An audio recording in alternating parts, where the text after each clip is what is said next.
Congress party की अंतरिम अध्यक्ष सोनिया गांधी को एक बार फिर से ईडी ने पूछताछ के लिए बुलाया है और ऐसे में कांग्रेस पार्टी पूरे देश में उग्र है। केंद्र सरकार पर तीखे हमले बोले जा रहे हैं।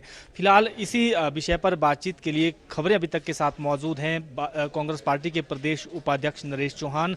इनसे जानने की कोशिश करेंगे। चौहान साहब, कांग्रेस पार्टी उग्र है, पिछले कल भी प्रदर्शन हुआ, आज भी जिला स्तर पर प्रदर्शन हो रहे हैं, तो क्या आखिर कांग्रेस कहना चाहती है? पूछताछ हो रही है तो इसमें कांग्रेस पार्टी को क्या आपत्ति है?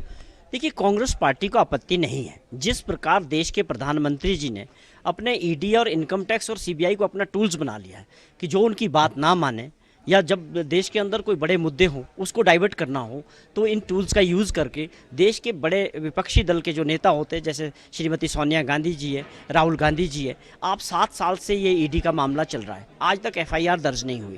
तो ये सीधे तौर पे मिसयूज ऑफ एजेंसीज है। केवल मात्र असली कोर इश्यूज जो होते हैं देश के, उससे मुद्दा भटकाने का ये एक सीधा तौर पे प्रयास है कि सुर्खियां जो है महंगाई पे जवाब ना देना पड़े, बेरोजगारी पे जवाब ना देना पड़े।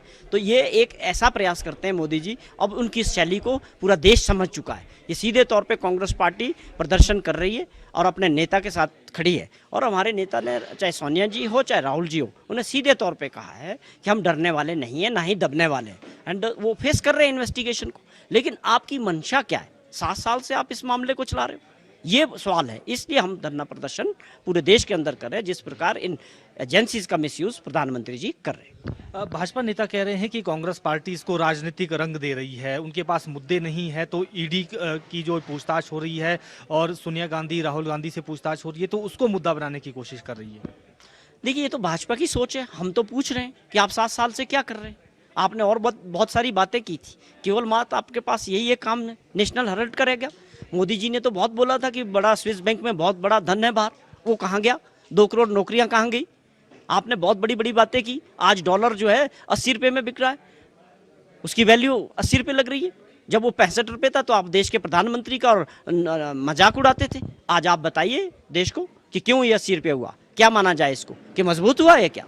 आपको बताना पड़ेगा। आज देश के ऊपर कितना कर्ज है, आपकी आर्थिक नीतियां क्या है, आज लोग महंगाई की मार झेल रहे हैं, आप उसको बताना पड़ेगा देश को आपको कि आप देश किस दिशा में लेके जा रहे हैं। ये सवाल बड़े हैं। भाजपा क्या बोलती है, क्या सोचती है, उनका एजेंडा क्या है, वो सारी देश की जनता अब समझ चुकी है।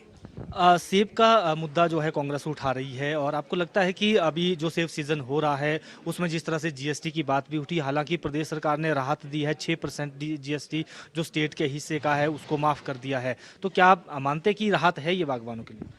बिल्कुल, ये बहुत हल्का कदम है। सरकार पूरी तरह से निष्क्रिय रही। जिस प्रकार से एक सेब इंडस्ट्री हिमाचल की एक शान है और 10 लाख लोगों को सीधे तौर पे रोजगार देती है, 1,75,000 फैमिली सेब का काम करती है, 7 जिलों में ये काम होता है। और इतने बड़े लेवल पे अगर कोई इंडस्ट्री रोजगार देती हो, सरकार की जिम्मेदारी है उस इंडस्ट्री को बचाना।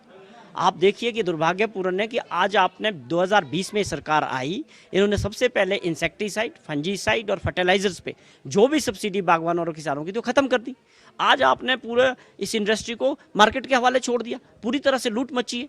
पैकिंग मटेरियल्स में जिस प्रकार से बढ़े हैं, दाम बढ़े हैं, आप देखिए कि 1 साल के अंदर 15 रुपये पेटी का दाम बढ़ गया और 3 रुपये पर ट्रे बढ़ गया, ट्रांसपोर्टेशन का खर्चा बढ़ गया। ये पूरी तरह से दबाव में सरकार का रवैया बहुत नकारात्मक है। ये जो जीएसटी है ये होने ही नहीं चाहिए बागवानों और किसानों पे। आज आप जीएसटी करके आपने ऐसे जजिया जैसे टैक्सेस लगा दिए, आपने लोगों को ख़त्म कर दिया टैक्सेस लगा के। सरकार का काम केवल टैक्स कलेक्शन नहीं होता है, आपको देखना चाहिए कि इस इंडस्ट्री को बचाना कैसे। जयराम जी कहते हैं कि मैं खुद बागवान हूँ, हमें दुख होता है कि वो कैसे बागवान है, आज पूरे स्ट्रेस में। अगर सही कदम नहीं हुए, सही फैसले नहीं हुए, आने वाले 4-5 सालों में इस इंडस्ट्री से लोग छोड़ के माइग्रेट कर जाएंगे। चौहान साहब, शिमला में कांग्रेस ने एक अभियान शुरू किया है, पोल खोल अभियान। क्या इस अभियान के जरिए मैसेज देने की कोशिश की जा रही है? क्या नगर निगम चुनाव को लेकर है ये या विधानसभा चुनाव को लेकर? देखिए, चुनाव कोई भी हो, नगर निगम के चुनाव में जो हालात सरकार ने बनाए हैं, ये पूरा प्रयास था सरकार का कि वो चुनाव फेस करना नहीं चाह रही थी।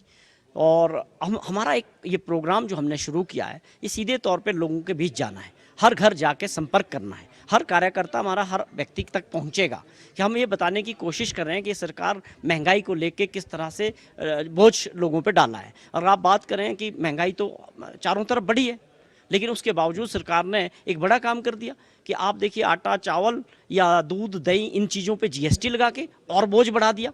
या जो सरकार के 5 साल के फेलियर्स है।